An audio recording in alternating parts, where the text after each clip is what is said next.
Partners for Progress. Sinimula na kahapon ng Philippine National Police Bicol ang ika-30 Police Community Relations Month celebration.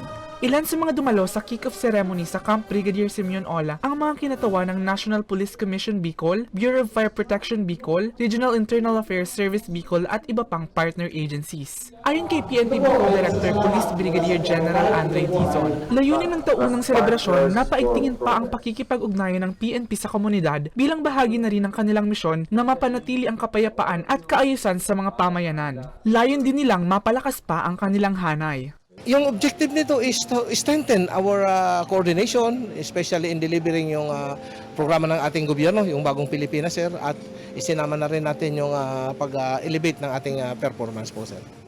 Kasabay ng pagbubukas, nagkaroon rin ng signing of Pledge of Commitment of Support para sa 2025 National Crime Prevention Program para siguraduhing ligtas ang mga komunidad sa mga krimeng nagdudulot ng karahasan, kaguluhan at kahirapan. Kagaya po ng pinapa-implement sa atin ngayon ng ating CPNP, yung mabilisang pag-responde ng ating pulis, yun po ang magpapakita ng yung sa mga tao natin, makikita nila kung gaano ka-dedicated, kung gaano ka-sincero ang ating mga pulis sa pagbibigay ng serbisyo. Sa ngalan ng crime prevention at sa ngalan ng pag-solve ng ating mga krimen po. Ang PCR Month ay hindi lamang daw isang selebrasyon, bagkos ay isang pangmatagalang pakikipag-ugnayan sa komunidad. Patuloy din umanong magiging sandigan ng PNP tungo sa isang ligtas, maayos at maunlad na pamayanan. Para sa mga balitang Tatak Bicol, Mel Moral.